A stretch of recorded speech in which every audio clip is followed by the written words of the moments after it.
Hello. So I'm recording this video on May 9th, 2025 around 12:30 a.m. But yesterday there is a great announcement for America, mostly the Chicagoans. Great news. There is the first in history an American-born priest has been elected.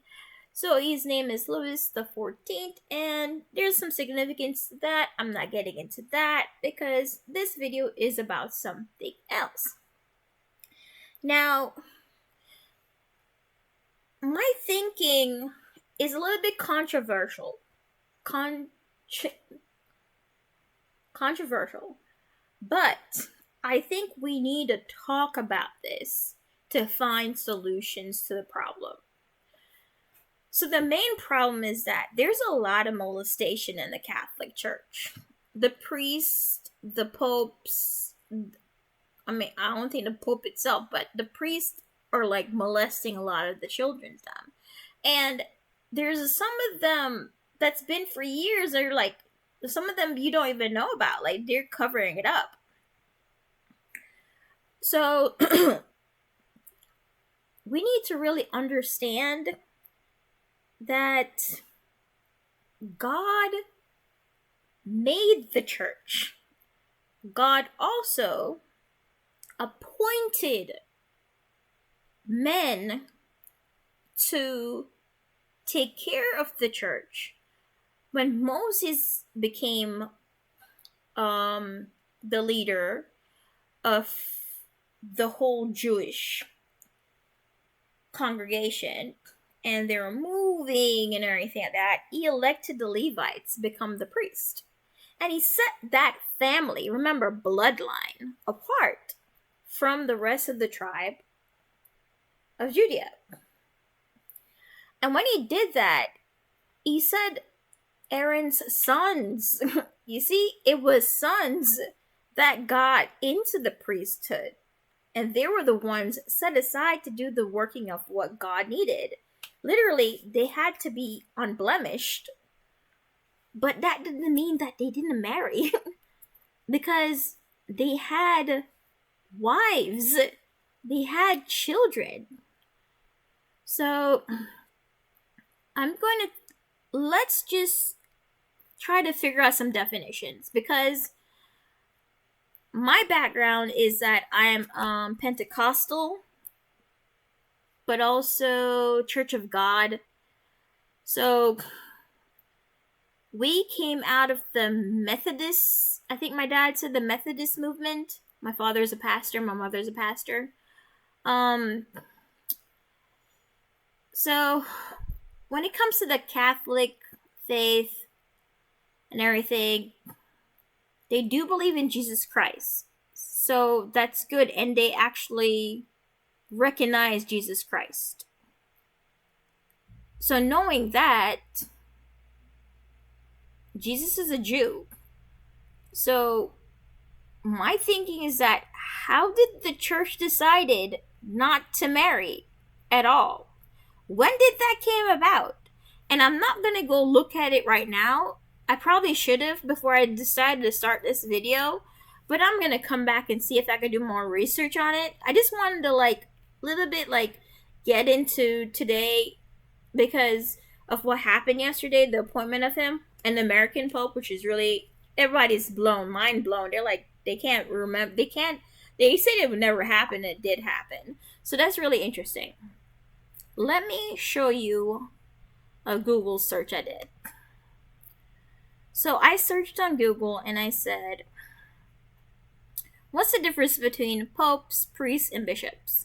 And it says, in the Catholic Church, the Pope is a supreme leader, the Bishop of Rome. So the Pope is the Bishop of Rome. And a bishop himself. Okay. So bishops govern dioceses, which are geographical regions and are ordained. The episcopate, I'm so sorry if I messed that word up. Priests who are presbyters serve under the bishop within their diocese and are ordained to the priesthood. So now we have Pope. The Pope is the head of the Catholic Church, the Bishop of Rome. So a Pope is a bishop, but he's like the head. He is considered the successor of St. Peter and is better to have the authority and believed to have the authority to lead the church. Okay? Now we have the bishop. Bishops govern dioceses, which are geographical regions with multiple parishes. They are responsible for the spiritual and pastoral care of their diocese. In the Pentecostal church, we have the pastor. I believe we do have bishop. We also do have deacons and evangelists and missionaries, and then we have sisters, brothers, which are the saints. There is, what do they call them? My gosh, this is like so hard to figure out all these different titles. But they do have ones that govern multiple like church. The name's gonna come back to me when I finish this video, or it's gonna come back to me soon. So let me go back and show you something. Let's see. So we talk about the bishops. Now we're gonna hit on the priest a little bit. Priests serve under the authority of the bishop within their diocese and are typically assigned to a specific parish or church. They assist the bishop in carrying out his responsibilities, such as leading worship services and administering sacraments. Okay, so I know Pope are ordained. And also, bishops are also ordained to the priesthood position. So ordained means you're called into the ministry. It's a calling by God. Now, let me show you something else really quickly. So I got this off of, let me check if I can find it. I got this text off of, no, 1 second, let me see. Where did I steal this Bible passage? KingJamesBibleOnline.org. So it's not like I just did a screenshot of it. It's Luke chapter 1, verses 5 to 8. Actually, the whole Luke chapter 1 is really, really, really interesting to read. It shows the birth of Christ. It also shows a new chapter from the Old Testament to the New Testament. So there's a new covenant that's being established with God. So it says, there was in the days of Herod, the king of Judea, a certain priest named Zechariah, of the course of Abia, and his wife was of the daughters of Aaron, and her name was Elizabeth. And they were both righteous before God, walking in all the commandments and ordinances of the Lord blameless. And they had no child, because that Elizabeth was barren, and they both were now well stricken in years. And it came to pass that while he executed the priest's office before God in the order of his course, and I didn't want to go any further. Okay. Marriage. In Genesis, God said, be fruitful and multiply. And he also says that man should not be alone. Adam was alone, and he made Eve for Adam. Correct, we're there, right? Now, I'm going to jump all the way to Paul. Paul said if you're able not not to burn, like to feel the urges and stuff like that, you don't have that feeling, you don't have to marry. But if you're not able to marry, but he decided to become an Enoch. He decided to become like a virgin forever and do his service that way. That was his that was his that was his I guess his way to show to God that's what he wanted to do. So there are men in the Bible that never knew women at all. Jesus is one because really he's God and his purpose was not to marry. So that's not gonna happen. And then other thing on that is that he was like in his 30s, you know. By the time he got up to there, he's died already. But I don't think he's gonna find anybody. But his purpose was not to be a man, get married, have children. His purpose was to be the Lamb of God, to be the house now of the spiritual body of the church, so that us as Gentiles, because I was not a Jew, as Gentiles could be able to wash by his blood and be able to come into salvation and become a Jew by Jesus' blood sacrifice for me.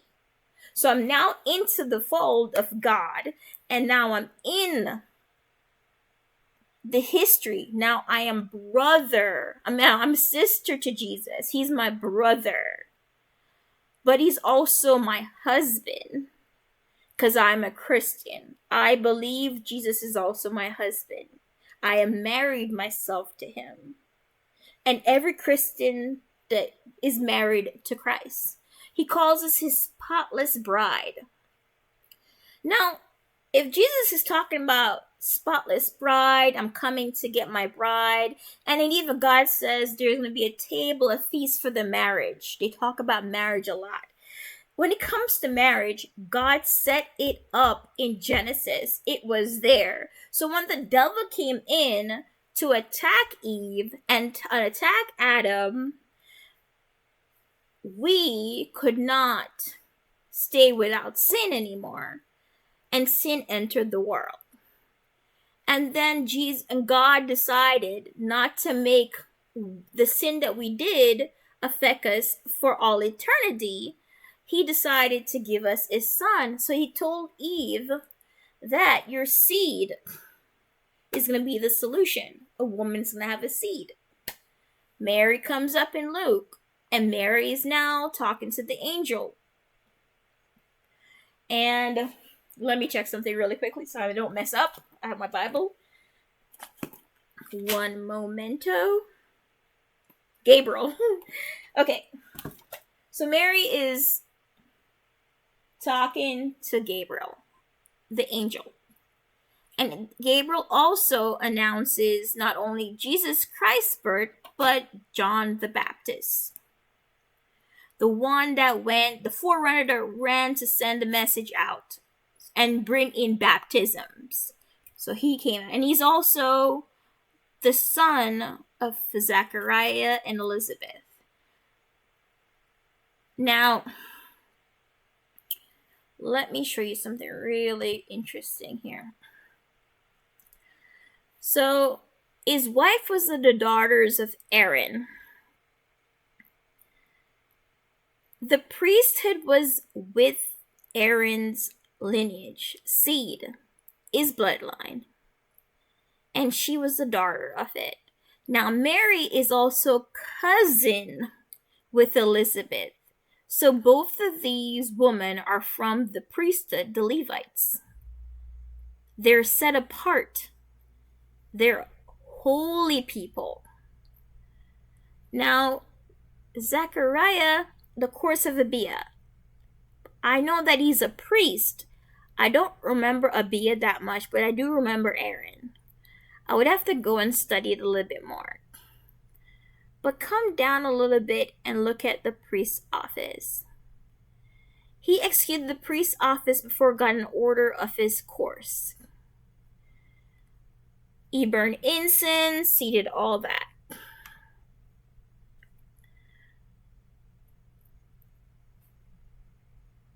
God never said men should not marry. Now, why did the Catholic Church decided not to let their priests marry, their bishop not marry, and their pope not marry? And I think I might be wrong, and this is an extreme thought I'm thinking. When it comes to sexual frustrations and all these emotions that come with it, our hormones in our body, God gave us these for a reason. And you have to really seek God to help you if you're not ready for marriage yet or children yet, or if you don't want it at all. But when it comes to molestation, it is a sexual act. It is abuse, and there's no excuse for it. We need to understand, why are these men doing it? These priests in our ordained set. Because I have to take responsibility too, because I am a Christian. I'm a part of Jesus Christ, and I hopefully want to become a minister.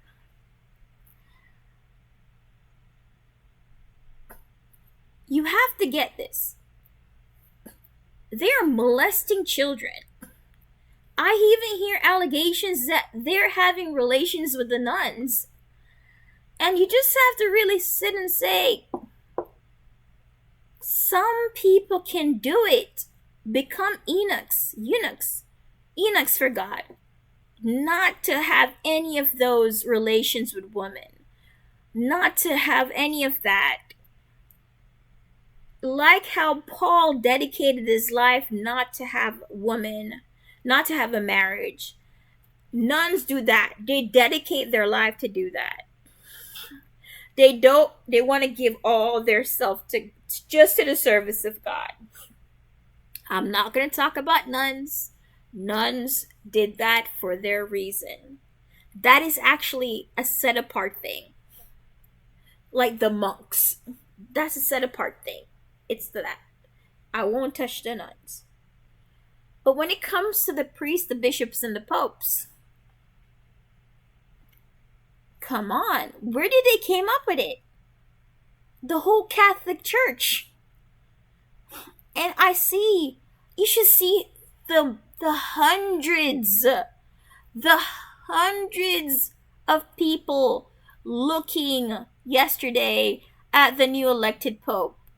And I just have to say, rest in peace, Pope Francis. He was called the People's Pope, so I know that people missed him and everything like that.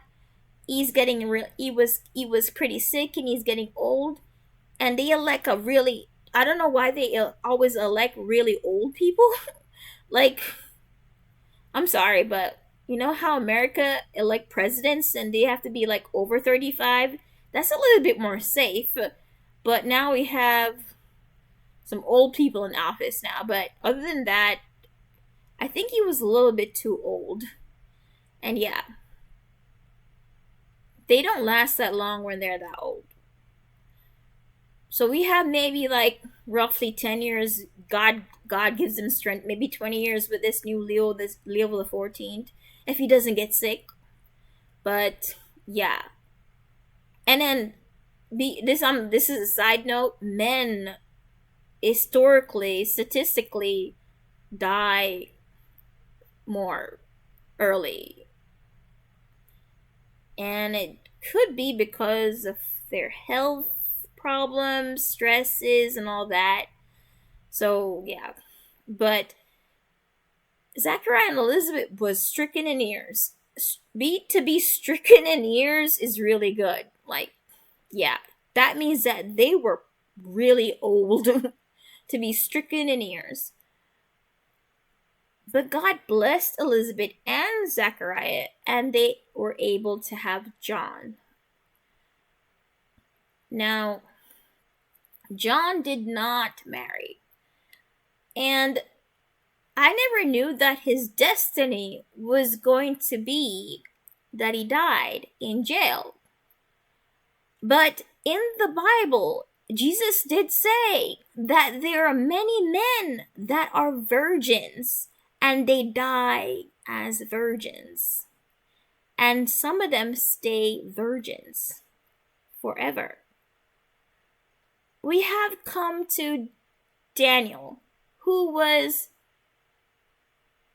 imprisoned by Nebuchadnezzar because they lost the war. And he became one of the magicians or something. Not magicians, but one of the ones that the Nebuchadnezzar liked to collect. He liked to collect a lot of kings and things and stuff like that. The wise men. So Daniel didn't marry, and he never had children. We also have Elijah, and I do believe Elisha as well. Great men in the Bible that did not marry as well.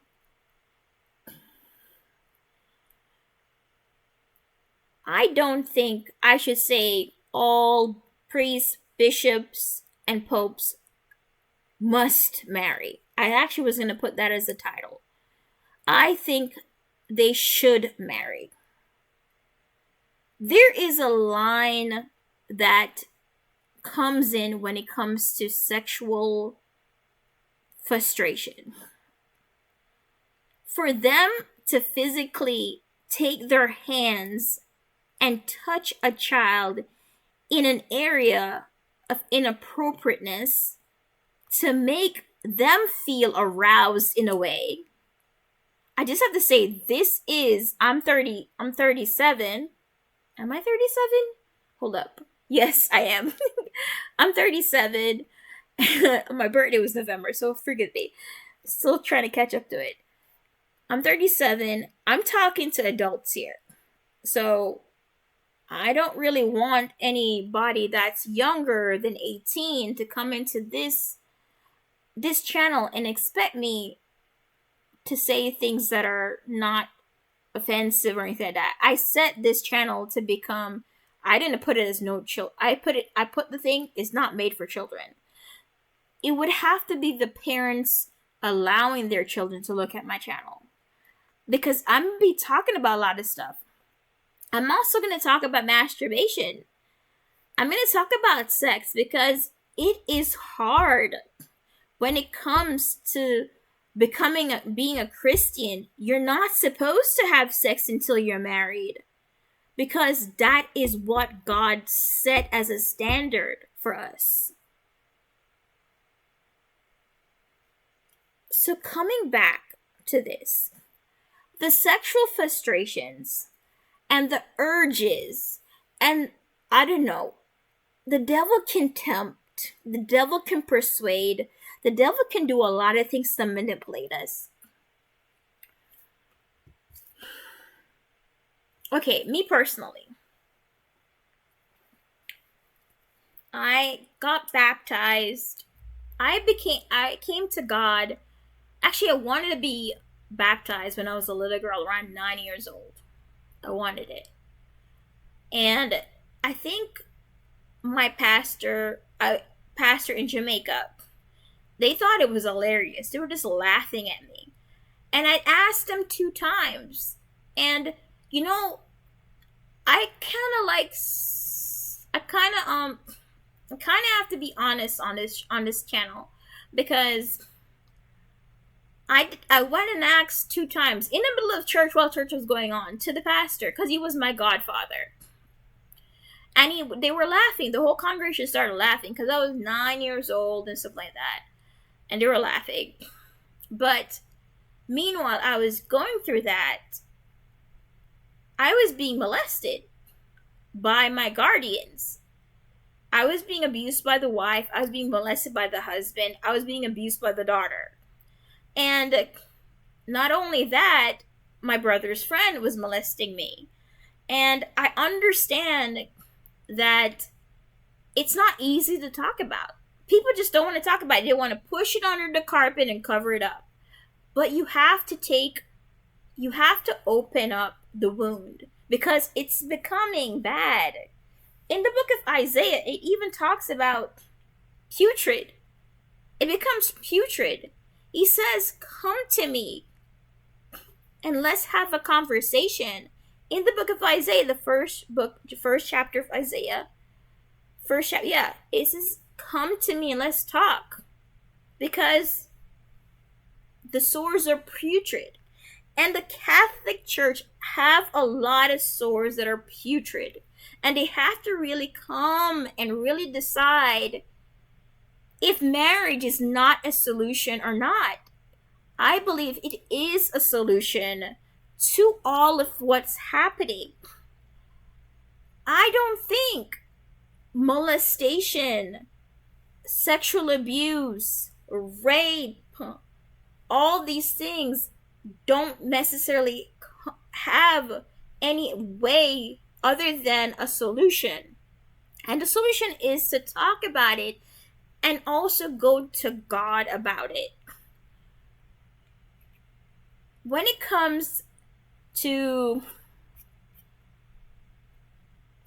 the emotional toll it had on me as a little girl, when it comes to sexual things, I do not.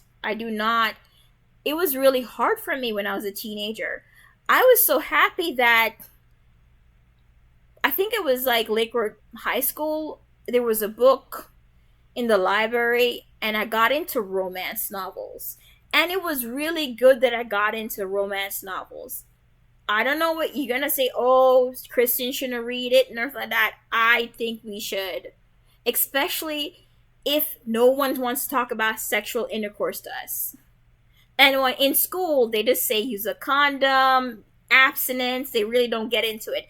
And the education part of it starts first with the mother and the father, but the church has to take responsibility of educating as well. I believe that. So the church is lacking. The school does need to actually do it too, but the church needs to have a major role in educating us about sexual education, sex education, sex ed. So I came from Jamaica. Did not have a good experience in Jamaica when I was a little girl. I couldn't even read and write. And when my parents decided to come to America, my mother was an evangelist in Jamaica, and she came on her evangelist passport as an evangelist, and she came into this country. She went into a Haitian church, and she became the head of the English service. And then my father decided to become a believer as well because he was not. And they both became pastors. And when I came to America, I saw a lot of laws that protected me. Because when I was in school and other children tried to touch me in the wrong ways, I was in middle school, I went and told my teacher. My teacher went and told the principal, and they went and talked to him and in front of me and say, "Why would you want to touch her in a certain way?" That didn't happen for me when I was in Jamaica. They didn't want to talk about it. My twin brother Shakeera Maragh, he was the one that tried to protect me, but we were babies. We were like 9. He couldn't protect me from a gigantic man about 6 feet, 300 pounds, and I'm like a tiny little girl. No, he couldn't protect me. So he tried so hard to, but he could not. But when I came to America, I got a lot of help from the school system. The school system was a really good safety net for me, and I really respect it. I really respect it. I am very grateful to be in America. Because I have to be honest, and I'm not going to go on like a side note because that might be another video, maybe not on this channel, but my other channel, because I have another channel. It's called Adnasia Maradar. But Jamaica, when it comes to sex, abuse, mental manipulation, understanding what woman role and man role is, but when it comes to sex, it is an island. Filthy, filthy. But there is so much churches down there. Does that make any sense?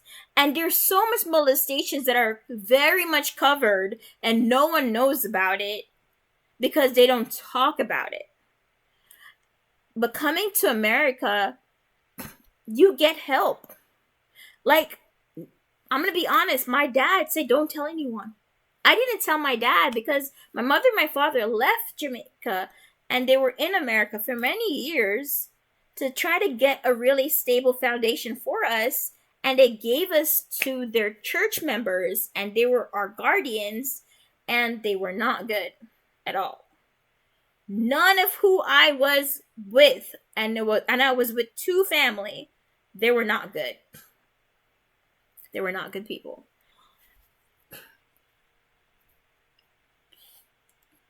Other than the romance book kind of introducing me to a more healthy sexual encounter, I also decided into actually listening to other people when they talk about it. And one lady was saying we need to really talk about not molestation, talk about masturbation in the church. We need to really think about it. And one woman, I think she got fired, but she did actually wanted to make either other than sex education for the teens, she wanted to actually put the subject of masturbation towards us instead of just saying use a condom and everything. Because right now we're in court about Roe versus Wade, about children, and if the mother can have abortions or not abortions and stuff like that. And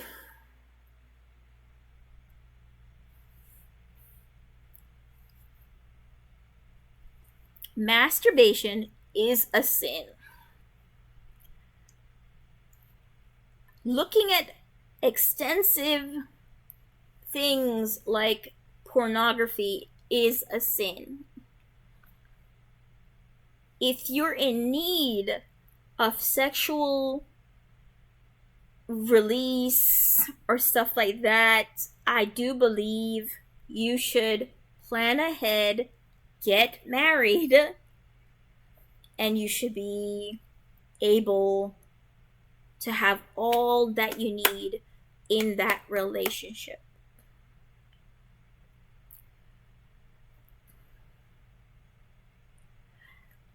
I'm 38. My sister is 14 years older than me. She has, was it 8? She has 8 children.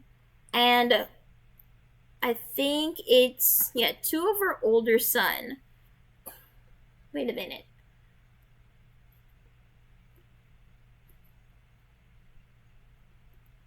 3 of her oldest son, they're over 20.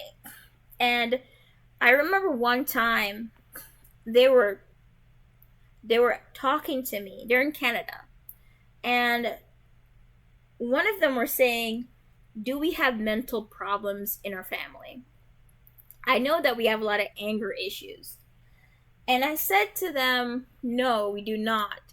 We have a lot of traumas. We have a lot of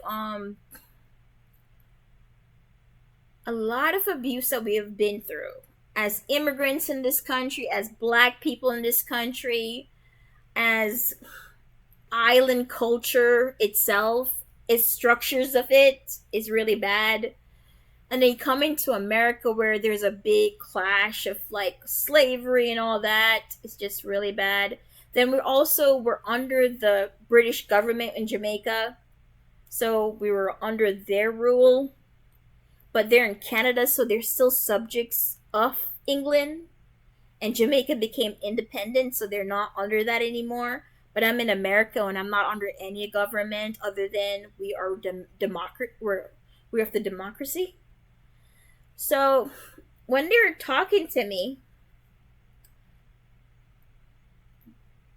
one of my nephew says, "What is the hardest thing that you had to go through when you were a teenager?" I said, "I was 15 and sex was it. Sex was hard."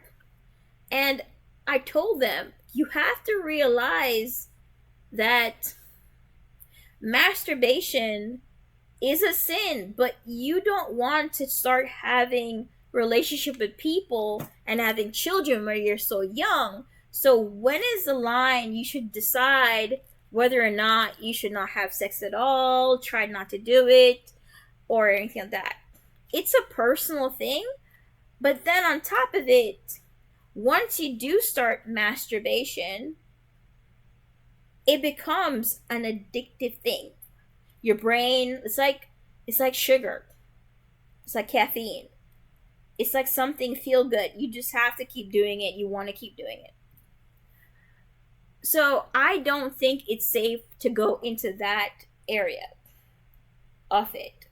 I do believe that exercise is actually a good thing to take your mind off of it. Trust me, I've done it for many years when I was in college because I think it was like 15. I was reading a lot of romance novels. Then when I went into college around 22 and stuff like that, had like a really big hormonal thing shift, and like I felt a lot of urges, and I went to my mother and I was telling her about it, and she got me so like feel bad about myself. She's like, you're Christian. You shouldn't be like thinking about all that or anything. You should be thinking about God.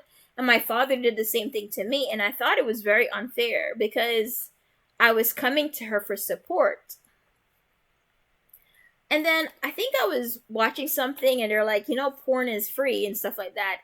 And me not understanding what sex was all about, because I didn't understand it, I I went and started saying, "Let me go find out." And I went and I watched porn, and it was so traumatizing. I got so much scared about it because it looked like the guy was hurting the girl the whole time. So I stopped that too.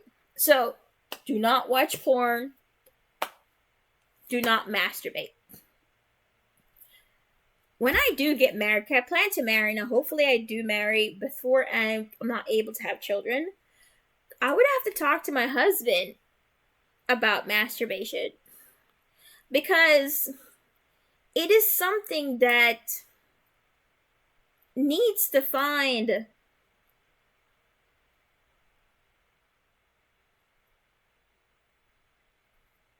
a level, needs to find, needs to be talked about because we have to figure it out. Sex before marriage, teens getting pregnant, then we have so much things that we're going to have to manage. And then some of us do not find marriage until we're a lot older. I never thought that I would be this old before I got married, but I'm really thankful that I am. Because when I look back when I was 22, I was not ready for it. When I was 28, forget it. I was not ready at all. The first guy that came to approach me, I panicked. I had like a really bad like attack. I literally like went into myself and like I got so nervous because he tried to approach me and I know he wasn't trying to be friends, and I like really like messed up that potential. It was awful, but I had to come to terms after that happened. So you know what? Me reading romance novels is not helping. I really need to get into understanding marriages and what it, not only marriage, but when it comes to sex and all that. And I had to go to God for it. But then in 2020, my twin brother got missing, and I had to go to therapy. And the crazy thing is that I went into therapy because of the trauma of my brother missing, but my therapist had a license as a sex therapist. So He wasn't talking to me about sex therapy, but we did have conversations about it. I moved away from him, so I'm not a patient with him anymore. But I also have one off and on therapy with another therapist. And it's not about sex, it's about my struggle with my parents and the struggle with my brother, but also the Jamaican culture.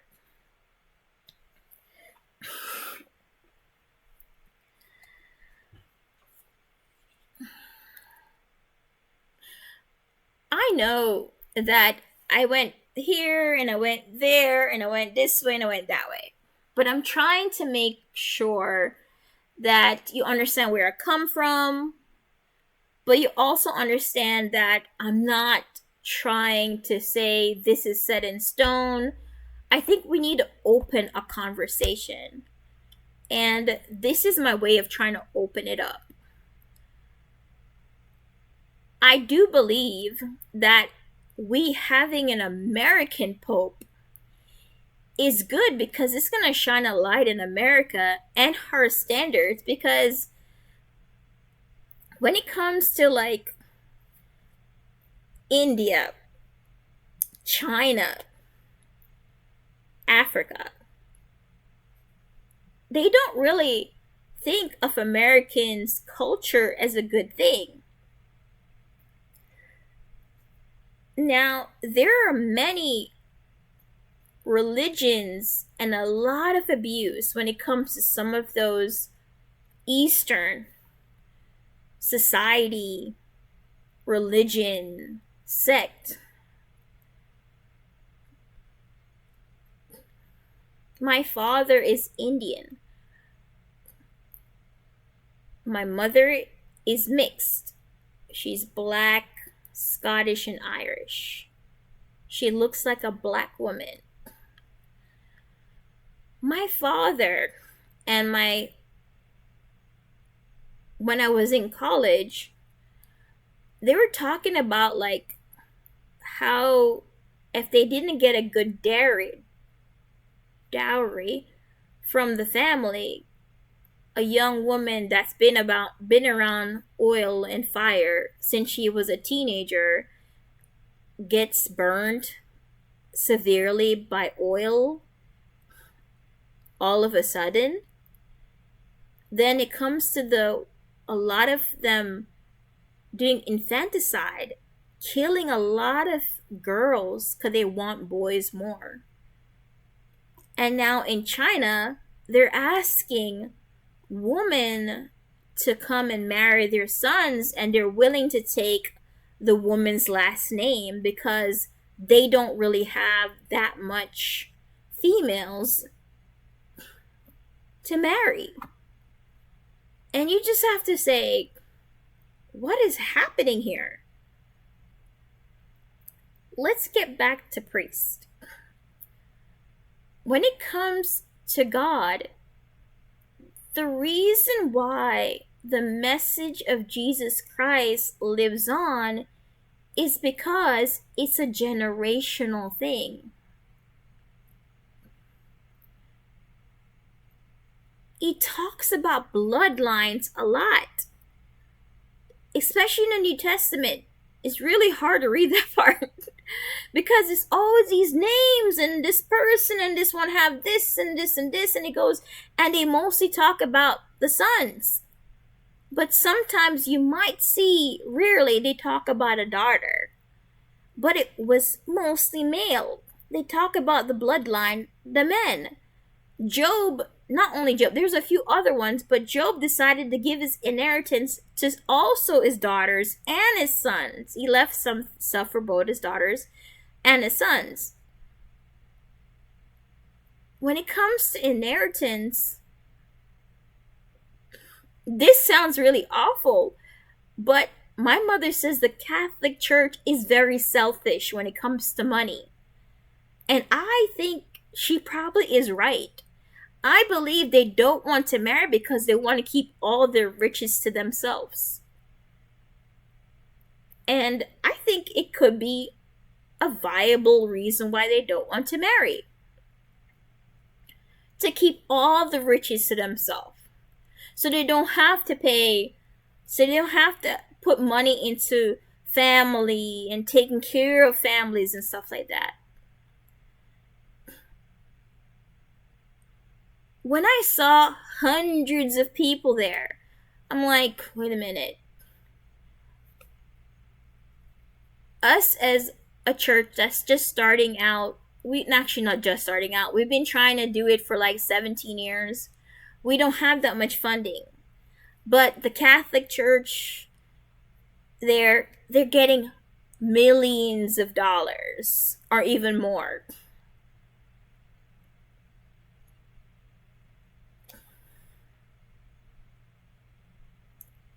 It's not like they're Elizabeth and they're barren. They're not barren. They just decide to make a really, really big error. Now, if ordained, claiming that they're ordained, priests, bishops are molesting children, God never called them to do that.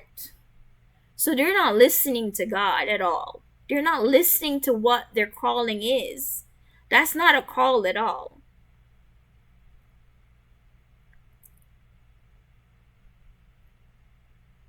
To decide at such a young age, I believe he was a teenager, Louis the 14th, to go in to the Austerians. I think I'm saying right, Augustarians or something like that. Like it's a set apart sect, like almost like the clergies and stuff like that. They're just set apart and decide not to even think about marriage, think about sex, think about Jesus, think about children, is a really, really big decision. And I don't even know where it came from. I know that Paul was a very strict Roman, but also he was very educated. There are some things that Paul said about women that didn't make any sense, and it doesn't make any sense now in 2025. So you have to know that the word does evolve. It is set as that history for that time that we walk by faith to follow as an example, but we can go back to God and say, does this still apply? And he was saying that the woman should have children, but he as himself wasn't having any children. So you have to realize that Paul was trying to establish the Church of Jesus Christ. He was trying to establish the religious faith of Christianity, but also he was setting the New Testament in order. In his mind, he was talking about women that were going to houses and houses, and he said they should be quiet and stuff like that.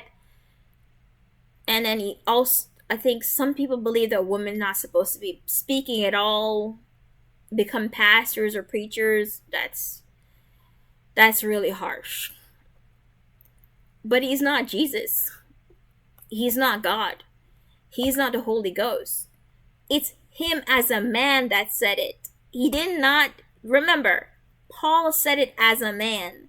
He didn't say, God told me women should not be pastors, women not should be speaking. Jesus didn't say it. Jesus never said it.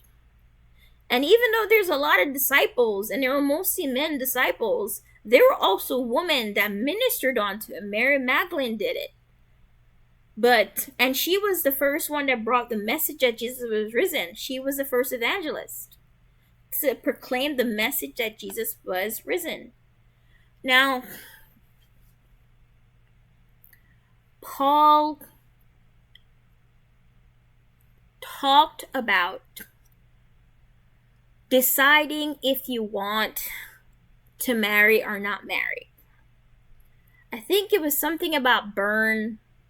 If you feel it, and it's just you're not able to take care of it, like squash it, not feel it anymore.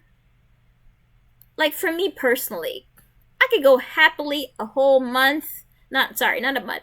I go happy like 2 weeks, not thinking about sex at all, just content and happy. But when my cycle comes, my menstruation comes, I'm like, oh my gosh, why is this thought coming into my head? And my body start. I'm gonna be very specific. Specific. I feel I feel like my breast and stuff like that, and then I feel my stomach and stuff like that, and they feel tender, and I feel like a lot of like feelings. And my mom's like, you are older, and it does happen that your body's telling you, have sex, have babies. And I'm like, no. So those are the times where it's like a week of that feeling. Then when the week is over, I'm like pretty happy because I don't have a husband to take care of that. So when that week happens, I go and I pray. I pray about it. I complain a lot to God.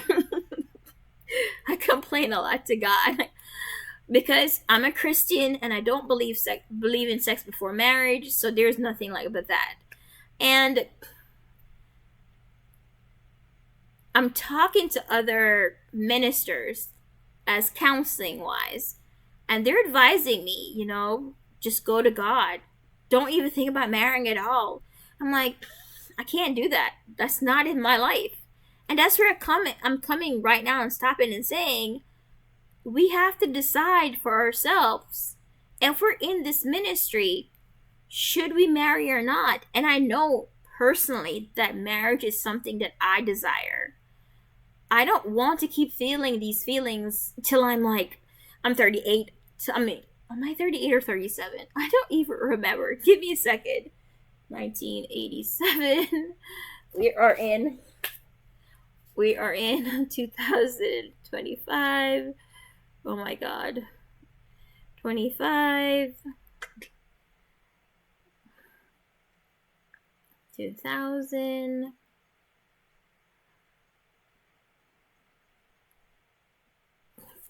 38. Oh, I'm 37. I'll be 38 this year. Okay. Don't mind me. I'm trying to do math. I'm on this game called Sunstone Island and my mind is like all over the place. So don't mind me. Okay, so popes, priests, bishops should marry. God never said they should not marry. If they are listening to God as ordained ministers, and they are the ones, let's see if we can go back really quickly. Let me see if I can find it. If my OBS and switch it around. Let's transition. It says here that the supreme leader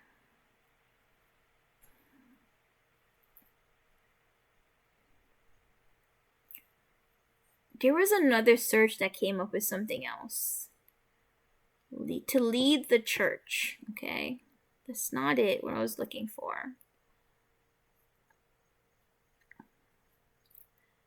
Priests serve honor to preacher with their diocese and ordained to the priesthood. That's not it.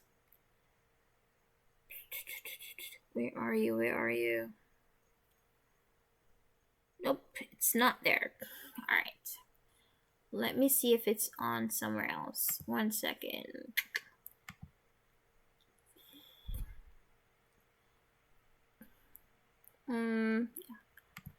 So it says, they were both righteous before God, walking on all the commandments and ordinances of the Lord blameless. So we have priest named Zachariah, his wife named Elizabeth, and both of them were righteous. Both of them walk within all the commandments, and ordinances that God set aside for us, and they were blameless.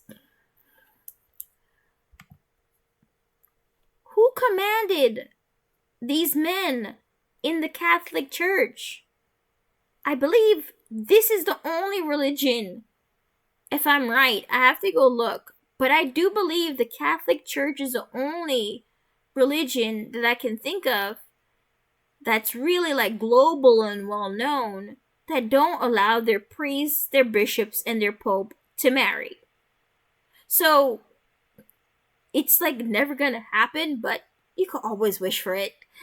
If the American Pope Leo the 14th, the first one ever, made history yesterday, sees this video and really like think about it, I want him to really do a study about it and really see. I want to figure out, I want to search it right now, like Google it right now, but I'm gonna come back and do another video because I don't want this to go to an hour. But the priest's office is not an office to make men to just, I'm sorry to say this, but God understands that on this earth, without relationships, the lives can get really hard. Daniel did it, but he used a lot of this energy into studying and seeking God's face. So I do believe that some men can be like Daniel, can be like Elijah, can be like Paul. So I'm not saying that all the priests and all the bishops and all the popes should be married. No, but I want him to give them that decision to marry. Because I think if you do decide to become a priest, you can't marry at all. There's no marriage at all. So I do think that they should change that rule. They should have the option to marry and have children, so that I do believe they can eliminate a lot of what these dioceses are going through, where they see a lot of molestation cases and all these other cases. It is rooted into what us as human are wired for. Not all of us are wired for sex and marriage and children, but some are. Some are born eunuchs. My mom said that this man, it was in Jamaica, and this woman got married, and he was not able to have sex with his wife because she was a eunuch. So he had to divorce her. He was physically unable to have sex with her. Some of them are born that way.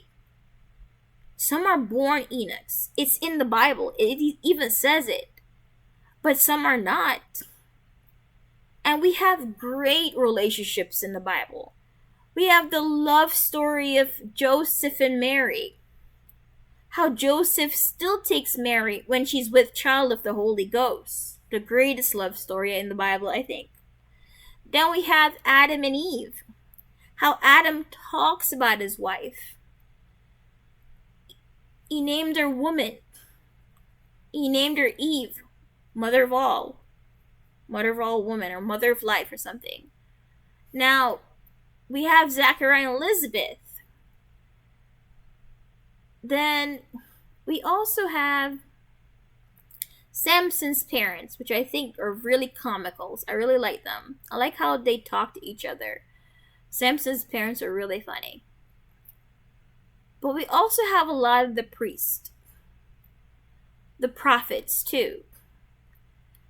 And not all the prophets were without wife and children.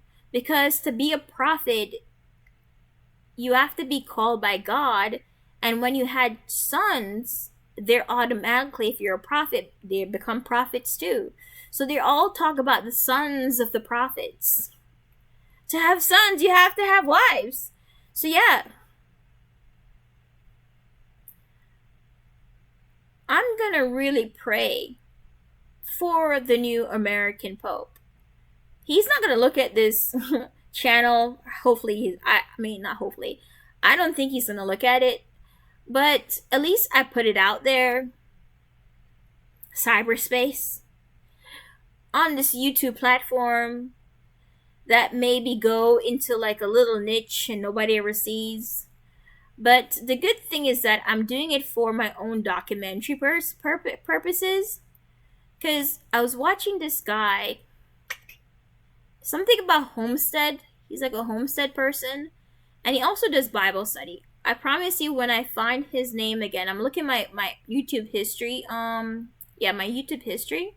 And I get his name, I'm going to put it in my comments of this video. So you guys can look at what I'm talking about. When he said about YouTube, and I'm telling something that I'm not sure that this message is going to go to the American Pope, especially on this platform. I'm not going to put it on any other platform but this one. Wait, I probably should. I probably put it on my Facebook, maybe my LinkedIn. But, and then maybe I do have TikTok and Twitter and all that. Maybe to get more views. So maybe I would put it on it. But this guy's, and it was yesterday, which is like a light bulb moment. I do make content to be able to get viewed, and my goal is to be monetized, because that would be great to get money. Money is really something that everybody needs to be able to live. I realize that everybody is born into this world and we can't do without having money to be able to survive. You have to have shelter, you have to have food, you have to have clothing, you need money. So yeah, it'd be really great.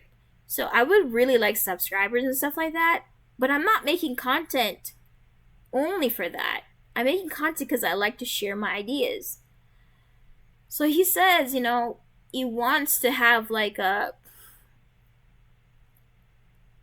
album, a memory thing, where when he passes away, his children, his grandchildren, and their children can come back and look and see what he thought, his ideas, the instructions of his life. He says he regret not recording his father before he passed away, and his grandfather before they passed away. And I also regret it too. Like, in my head, I'm also an artist, and I'm like, I should have done a portrait of my grandmother. It would have been a great idea, And then also, I would have loved to have a video of her. I do see a lot of pictures that I took of her when she's not seeing, like when she's at a counter cooking, because she loved to give me food. But yeah, I'm not doing this channel. So if you guys come in and start seeing me talking about all this, I'm not doing this channel just for being blown up on YouTube or on other channels. No, I'm doing it because I want to be able to come back and see myself. Because I can take a picture, that's fine. But when you have a video and you see how my thinking is, and maybe if my thinking evolved, or maybe I was wrong and I don't know if I'm wrong until someone comes and say, you know what, you're wrong, let's talk about it, let's fix this. And critique me. Criticize? No. Critique? Yes. Criticize, I don't need this. Critique, I do need. And I'm welcoming critique because I'm still learning. We're all are students of life. We're going to forever be learners. Ever. God says, come and study. He said that to Joshua. He says, study the word, study the word, study the word. Me, as a potential minister, going into the faith in a stronger sense, hopefully going for my master's in biblical studies, what am I going to do with it? I want to eventually evangelize and do missionary work. That will be after I find my twin brother. Because if I do have the money to do missionary work and evangelism, I'm going to take all that money and go to Jamaica and find my brother. So if you do support my channel, if it does become monetized, just know that it's gonna be mostly because I do have a nonprofit. You are on my nonprofit channel. This is called Empowering Accountability Foundation Corp. It is a 501c3 and listed on the IRS. We are education, but it's also a religious charity.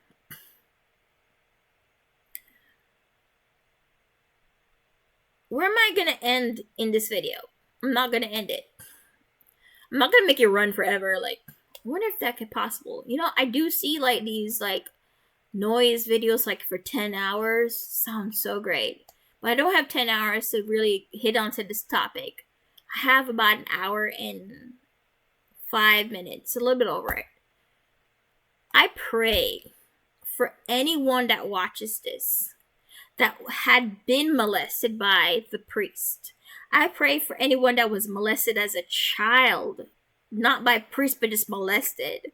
I pray for any priest that are struggling with these urges and these feelings, or who have molested already someone, or other people, or many people. I pray for you. I pray for your victims. I also pray for the ones that do think that they need to be married and they have made a decision for that's going to be a long time to say, I committed myself to this. Am I able to go decades without marriage and children? And who have think it's not a good idea, who really regrets it. I pray for you. I also pray for the one that joyfully goes into the faith, into the service, into the work of this, and decided not to have the responsibility, the high calling of marriage, the high calling of being a parent, and decided it's not for them, but the calling of just spreading the gospel, of just doing the work of God. Because to be called or ordained minister, it's great. It is awesome. It is great. It's awesome. But they're both at a good level.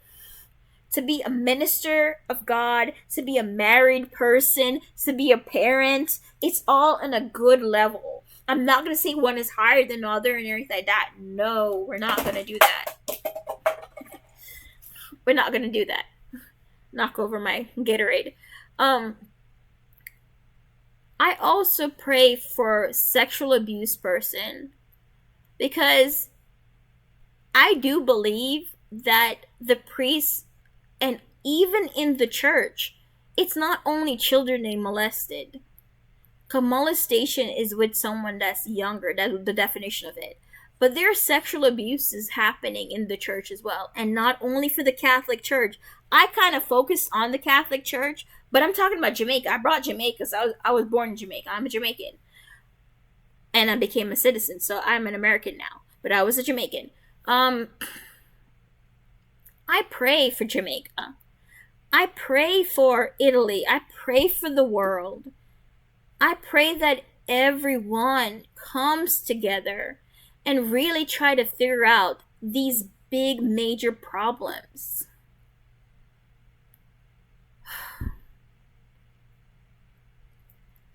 I thank you if you do decide to watch all the hour or more of this. I really appreciate your time, because time cannot be replaced. I thank you if you do take the moment and watch it, and even comment on it, and if you like the channel, subscribe to it. But I personally, I need to be honest. I'm doing this channel because my brother supported me into doing it. He told me to start a nonprofit, and I did start the nonprofit. It is to educate. If you go to the website, I have a little bit more information.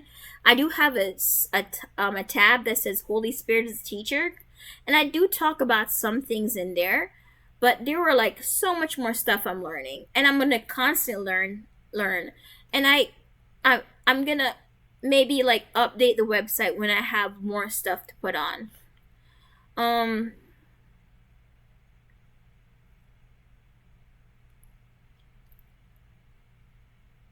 Why is marriage not important to the Catholic Church?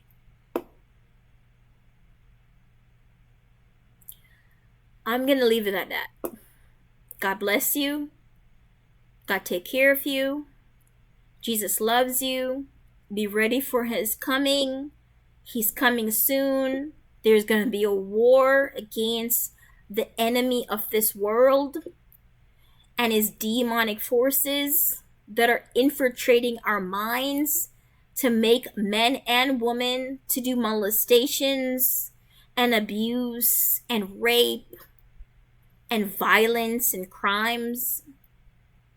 I pray that these sinful acts are brought to the altar of God and revealed to him in prayer and supplication, but also in deep study with the aid of the Bible, with the aid of constant meditation in the Word. Because I believe a lot of the solutions to many of our afflictions, spiritually, emotionally, physically, financially, can be solved with deeper connection into the Word of God, into the hold of God, into God's bosom. Because after we accept Jesus as our personal Savior, we have become into the fold. And Jesus said that he and God is going to give us the Holy Spirit. So when you do become a Christian, seek God for the Holy Spirit. Seek God for spiritual strength and weapons, and be able to pray ahead of time for your husband before you have a husband, for your children before you have a children. So there are ammunitions of prayers up there to be able to attack all these demonic forces that are coming against us. I pray angels in the millions go to each and every one that watches this and surround me for bringing this message as a watch person. I'm not going to say watchman, watchwoman, but I'm on watch. I thank you. I bless you. God bless.